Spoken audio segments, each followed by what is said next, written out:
வணக்கம். நம்ம போன வாரம் இப்போ ஒரு 10 நாள் இருக்கும். நம்ம பஞ்சகாவியா குரு பஞ்சகாவியா டைரெக்டாக நம்ம தெளிச்சிருந்தோம்.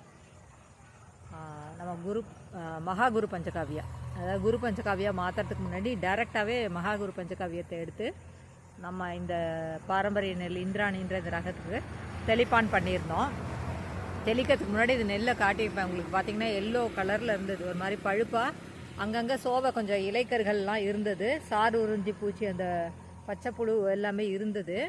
அது எல்லாமே கண்ட்ரோல் ஆகிருக்கு. பார்த்திங்கன்னா ஒரு அடர்ந்த பச்சை நிறத்தில் இருக்குது. பார்த்திங்கன்னா இது வந்து யூரியா போட்டு கொண்டு வருவாங்களே கெமிக்கலில், அந்த ஃபார்ம் மாதிரி இந்த கலர் திரும்பி இருக்குது ஒரு 8 நாள்லேயே. இது பார்த்திங்கன்னா நல்லா தெரியும். ஒரு தோட்டம் ஃபுல்லாக அங்கங்கே கொஞ்சம் பயிரெல்லாம் பொல போனது எல்லாமே கூட கொஞ்சம் அடர்வான தன்மைக்கு மாறிடுச்சுன்னு வச்சுக்கோங்களேன். அந்தளவுக்கு நல்லா திக்காகிடுச்சு.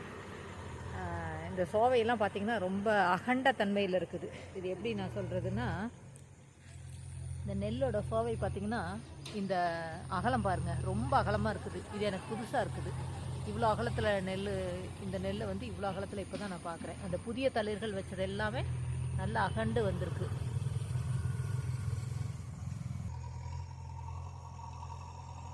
இதெல்லாம் பார்த்திங்கன்னா தெரியும், தோட்டம் ஃபுல்லாகவே நல்ல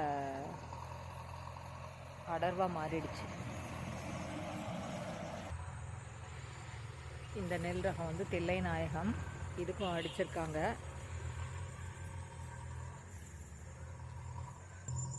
இந்த தில்லை நாயகம் பார்த்திங்கன்னா இப்போவே ஒரு இந்த ஹைட் பார்த்திங்கன்னா இப்போ இந்த ஓரத்தில் இருக்கலாம் பார்த்திங்கன்னா ஒரு 4 அடி ஹைட்டுக்கு வந்துருச்சு. இப்போவே இன்னும் பூட்டை வளரல, அதுக்கு முன்னாடியே இவ்வளோ ஹைட் இருக்குது. இதுவும் அந்த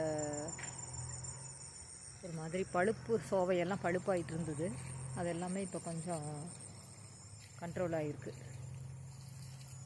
கண்ட்ரோல் ஆகிட்டு நல்ல பச்சை திரும்ப ஆரம்பிச்சிருச்சு. வயல் நல்லா கோண ஓட்டினதுனால நல்லா காய வச்சுருக்காங்க. காய வச்சதுக்கப்புறம் இப்போ தண்ணி விட்டுட்டு நம்ம இது பண்ணோம்னா இன்னும் நல்லா தெரியும் நமக்கு, அதை தூர்வடிக்கிற தன்மையும் பயிரோட வளர்ச்சியும். கண்டிப்பாக இது வந்து ஒரு 5-6 அடிக்கு மேலே வளருதுன்றாங்க.